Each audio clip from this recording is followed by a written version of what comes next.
The video titled "Trump Team Gets Nightmare News" as alarming Epstein death statement surfaces. Before I play the clip, just want to remind you, if you're not subscribed to my channel, consider subscribing. Have a listen. Could you say why there was a minute missing from the jailhouse tape on the night of the set? Yeah, sure. If Hey, I Pam, could. could I just interrupt for Sure. 1 second? Are you still talking about Jeffrey Epstein? This guy's been talked about for years. You're asking, we have Texas, we have this, we have all of the things. And are people still talking about this guy, this creep? Newly released Department of Justice documents show that investigators reviewing the surveillance footage from the night of Jeffrey Epstein's death observed an orange-colored shape moving up a staircase towards the isolated locked tier where his cell was located. The final report by the Inspector General stated at approximately 10:39 p.m., an unidentified CO appeared to walk up the L-tier stairway and then reappeared within view of the camera at 10:41. Now, I don't think anyone is actually trying to imply that Donald Trump himself killed Epstein. He's not the orange shape that was going up the stairs, but somebody perhaps in like a convict's uniform orange was going up there. And Who knows? It could be Donald Trump himself, because remember, he was in the White House, right? So he had the power, he had the key to go into the cell of Jeffrey Epstein. Who knows? I'm just saying that. I don't think he did that, but whoever it was, if they killed Jeffrey Epstein, according to some other report, he is still alive. But if somebody killed him, was close to Donald Trump, or Donald Trump had some connection, had something to do with it.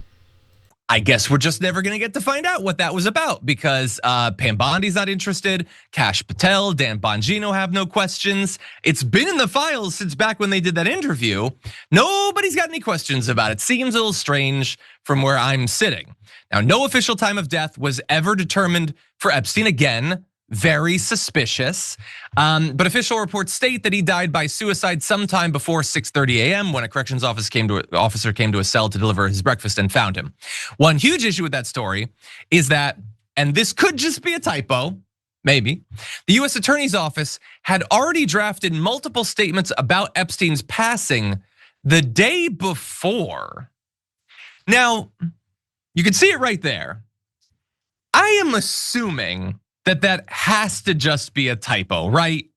Because why would you put it together beforehand? And having somebody put it together beforehand adds extra people into whatever conspiracy we'd be thinking is going on.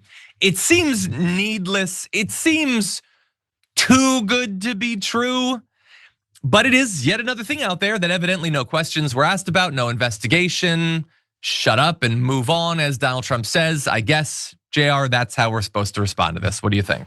I would. Well, even there was no autopsy report that I have seen when he died, Jeffrey Epstein. And now, all of a sudden, you have all of these statements showing something is not right. Who knows who killed him? Would love for an easy follow-up question to things like what Kash Patel said was, you know, a suicide when you see one. Well, I mean, I guess we're all not investigators. How so? What is it about a suicide you see, you know, when you see it as soon as you step into the room that confirms it was a suicide? What did you see then? Like, they don't have any answers, and for some reason, no one asked. I get it was Marie Bartiromo. There's no way she's gonna ask them more questions, but there's so many holes, easily poked holes into these stories. I'm not sure why people just don't do it. Even if you're just curious, be like, oh man, that's interesting, Kash. How did you know so quickly? Because you must be so good at this. We trust you, right? They've told so many lies. They've been caught telling so many lies from the beginning to the end of anything. They were talking just specifically about the jailhouse footage, from the video and the minute missing, to Donald Trump saying he wasn't involved with the guy when he said he was, to the birthday book where he said he didn't really write that, to then we found out that we did. He was gonna sue the Wall Street Journal. Like, it's countless levels of lies. Yep. From the first one you tell, it very obviously shows that you were lying about this piece of information. What leads us to continue to then, after you speak about this same subject again, to not have the first thought in your head is, yo, they lied about this before. They're liars. They're probably lying right now. Why do we have this re-up in some kind of confidence in their ability to lie that when they've shown us that that's what they're doing. Every question follows should be, why did you guys lie about that? No one's asked them yet. Why did you lie about that, Pam Bondi? Because we know that you lied about it. Not let's discuss if you lied about it. We know it. It's concrete fact. Oddly, for some reason, when we see conspiracies, which this is, backed up by actual printed evidence, like the fact that they released this immediate release the day before they killed the guy, then why is it that we can't look at that and say, this is weird, can you guys answer for this? And then when they say no, the American people want to talk about it, just say, no, actually, I polled 100% of the American people, since we're getting outrageous. 100% American people want to see about this. There's a newborn in Alabama who wants to hear about this. Well, they are lying, and two things I want to make mention of. Number one, this statement, a death statement that surfaced, and you have just seen it, is a statement that they should not have released.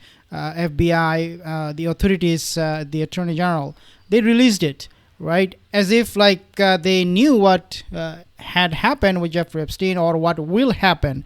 It was all planned out, or they had solid information into all of this. So they released a statement. It to me looks like it was a big mistake, because now people are becoming even more suspicious. How you know all about this when it did not even happen at that moment? And number two, now that they're withholding 3 million documents, it just shows that if they release those 3 million documents, what will happen is most likely in those 3 million documents that are not still being released, people will know, or people will have a hint, or Jeffrey Epstein would have left a lot of clues as to what might happen to him if he's caught.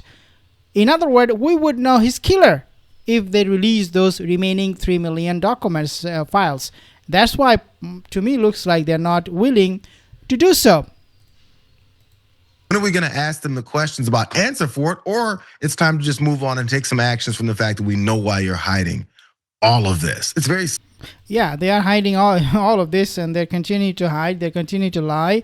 But guys, we do need to do our own investigation. We need to keep up the pressure on the government. Also, what happened to Charlie Kirk? None of these things are adding up. FBI is lying. You cannot say you are transparent, you are following the law, and you are being honest in every case that we have seen so far, whether it is Jeffrey Epstein, Charlie Kirk, or Israel's involvement in some of the other activities that includes 9/11 attack, not Pam Bondi beach attack in Australia and things like that. I will keep you updated on all of this, guys. If you're not subscribed, consider subscribing. See you in the next video.